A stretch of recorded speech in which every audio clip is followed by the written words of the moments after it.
Hello students, so we'll go for the concluding of remarks, concluding part of the last video, that is your ESR or EPR,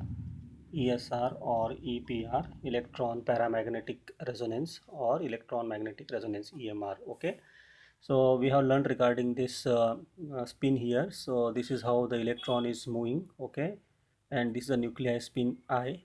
Okay, and this is the electron spin. Okay, and there will be interaction between the spin of the electron, because you know that electron is revolving around the nucleus. Okay, so they can have the two rotations, flipping as well as rotating on its own axis as well as flipping. So this is how. And when the magnetic field is applied, okay, so what will happen? So there will be interaction, and the spin of this electron will have the chances of bifurcating. Okay, when the magnetic field is applied, the degeneracy is lost and it gets split into plus half and minus half. Okay, if it is proton. So this is what we have concluding remarks we can say. And that's why in the hydrogen, so there is one electron, so I have shown you one electron will be there, and proton also one positive nucleus, so having I value is equal to half and E value also half. So ms value will be plus and minus half for the proton, and the selection rule for this will come to be delta ms is equal to, so it will be plus or minus 1 and mi should be equal to 0. So this is the selection rule for the delta ms plus or minus 1 or mi is equal to 0. This is selection rule for the ESR EPR this spectroscopy. So what will happen here? Okay, so electron is there here of ms, okay, plus or minus half when field is equal to 0 for hydrogen, and it gets splits into 2 here. Okay, so that is plus half and minus half, plus half and minus half. So this is what it happens. ESR, so this we call it as a ESR line.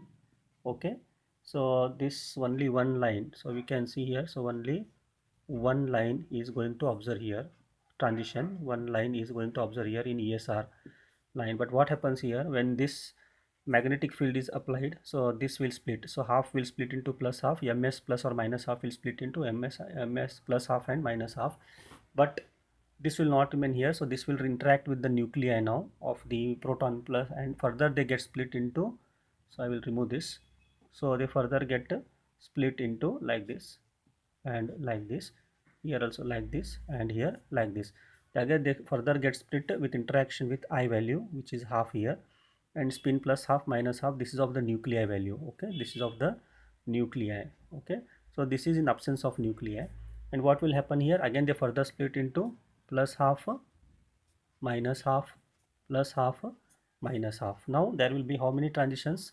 Plus half one transitions, minus half to minus half another transition. So how many peak we are getting here? So we are going to get here 2 peaks. Okay, this is called hyperfine. Hyperfine splitting, how much? 2 peaks we are going to get here. But simple transition we are going to see one ESR line here. Okay, so when there is no interaction with I nuclei, so only spin of the electron is interacted in the presence of applied magnetic field here. So but you can see here, as the field is increased, so there will be interaction with I nucleic spin as well as the electronic spin, and you are going to get hyperfine structure, and you are going to see the 2 peak for the hydrogen molecule, so something like that. So this is one and this is 2 peaks we are going to see for the hydrogen atom. This is called hyperfine. 1 2 peak we are going to see instead of 1 here. So this is what about the electronic ESR spectra for the what to say for the hydrogen atoms. Okay, so this is how it happens to show the 2 peaks, okay, instead of one in the hydrogen molecule. Next we have seen CH3. I told you that we will learn this in the concluding remark. So CH3 molecule, so it is having 3 hydrogen. Similarly here, so at the B is equal to 0, so there is no splitting here. When you apply the field, what will happen? So this will again split into plus half and minus half. This is what. Now how many protons are there? So in CH3 radical, so there are 3 protons here. So that's why this again further splits into 4. 1, 2, 3, 4. 1, 2, 3, 4. Okay. Of what 3 protons means plus 3 by 2, half, then minus half, minus 3 by 2. Similarly here minus 3 by 2. Okay. Or you take minus or half, minus 3 by 2 minus half. Okay, then half and 3 by 2. Now you see what will happen now. So there will be how many transitions here? So in here case it is one transition. So without absence of this you are going to see one transition in the absence of the interaction with the nuclei I. So in the presence of interaction with now spin interaction and I nucleus interaction, see how many from plus 3 by 2 to plus 3 by 2, one transition, half to plus half, second transition, minus half to minus half, 3 transition, and plus half to plus 4. So how much you are going to get? You are going to get 4 peaks, hyperfine peaks here. Hyperfine, how many? 4 peaks you are going to get for methyl radical. So same thing. So you are going to get 4 peaks. Okay, 1, 2, 3, and 4 peaks like this. 1, 2, 3, 4 peaks you are going to show hyperfine for methyl radical like this. Okay, so this is how the splitting takes place in the present in the ESR. So there will be interaction. So the condition is here the unpaired electron. So the electron should be unpaired, at least one radical or more unpaired electron should be there. But condition is in one unpaired electron should be there. So it is called a paramagnetic resonance. Okay, so which has its own spin value plus half minus half, and then it further splits with respect to the I value, nuclear value, nucleus spin value of that atom. Okay, so which is given in the examination. So I value is given. So we have taken so many examples. So copper 3 by 2, vanadium 7 by 2 like this. So this will be given. And for proton it is you know that it's a half h1 by 2 as well as I value as well as spin value is also plus half. So this is how the splitting pattern takes place in ESR spectroscopy. And G value you have come to know, G parallel, G perpendicular. Okay, so this is how you can see the G value. Okay, in that we have learned it how it has come, then instrumentation part, then how many lines has come for different molecules with the formula 2Ni plus 1. So I think this will complete the and the selection rule today. What we learned, ms is equal to plus or minus 1, mi should be equal to 0. Okay, the nuclear spin and electronic spin interaction in the presence of applied field. So these all things I think concludes the ESR spectroscopy and EPR spectroscopy with lot of examples in the previous videos we have learned. So I think with this you are perfect with this EPR spectroscopy. If any doubt is there, you can ask me. One formula in the last video, A is equal to rho into R was there. So only one boy Vishal had identified the mistake there. So instead of formula that equation rho is equal to A by R, I had written R by A. So you can rectify that equation and do the calculation. Result is correct, but while writing that formulation, I have written this reverse way so that you can check it. Okay, so that you can reverse it and make it correction. Next, we'll go for the Moss-Beer spectroscopy. So what is this Moss-Beer spectroscopy? Moss-Beer spectroscopy is nothing but the depends on the heavy atoms. Okay, the radioactive atoms, and it was first seen in 1961 and got Nobel Prize, that is Moss-Beer, the name itself of the scientist here. And it involves the transition between the energy levels within the nuclei of the atoms. Okay, it involves the transition between the energy level of the within the nuclei of the atoms. So there is transition between the ground and excited state of the nucleus. So within the nucleus, so there will be radioactive decay elements. So that is important here. And the mass-Beer active nucleus always I should be greater than 0 and different values of I in ground and excited state.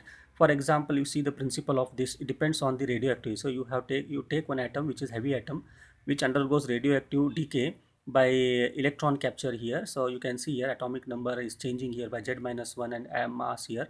So you are going to get Y here. So another atom here. So such thing. For example, you take cobalt here with atomic number 27, mass 57. So radioactive decay. So it undergoes radioactive decay by electron capture here and forming iron 57 in the excited state. So this is what important here.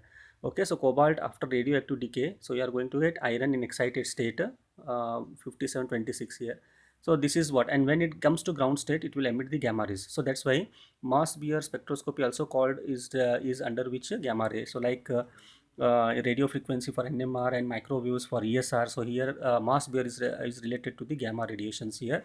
Then what will happen again, reabsorption takes place by another atom of the iron, and here what will happen, the detector is going to detect, and this is how we are going to detect the different atoms in the presence of gamma rays emitted by the radioactive decay of the heavy atoms here. So, okay, so what will happen, so you can see here this happens with the nuclei, and whatever we want the information so that we can take it. Okay, we want to detect iron, so we can go for this and we can detect the iron content in the sample. So this is how.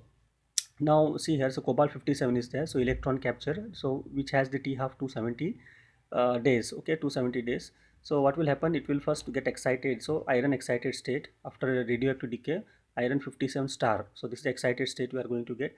Then it will within seconds it is going to release some energy, that is gamma energy, and you can, this is called delta E. Okay, so this is now from excited iron to ground state. This is excited state and this is ground state now. Okay, so during this, when it comes, this is called delta E, and it will release the gamma rays here.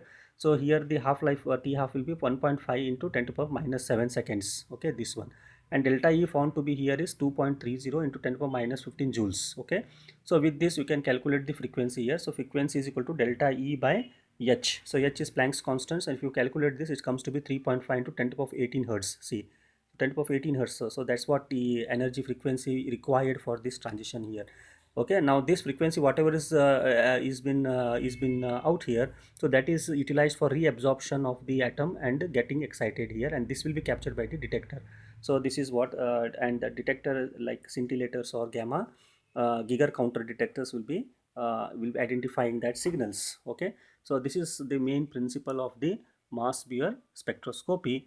And one thing here is the effect will come here. So mass Beer effect. So what is that mass Beer effect? That is called recoil energy. Okay, recoil energy. What is this recoil energy? So definitely we see that whenever we hit the gun, so what will happen, we reverse back it. Okay, so when we pull the trigger, so what will happen, it will reverse back, gun will reverse back, fire back, and then the bullet is going. So this is called recoil energy. Same thing for here, whenever vast energy is released here, 10 to the power 18 hertz of energy is released here, so that will kick some of the nucleus backward. Okay, and that instead of 10 to the power 18, so the energy is coming to be 10 to the power 12 or 14 like this. Some of the energy is lost in the form of recoil energy. Okay, backside energy.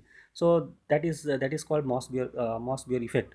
So for absorption and reabsorption and transition here, so we require gamma rays. Okay, of 10 to the power 18 hertz, but in actual form, because of the recoil energy, we are not getting this energy.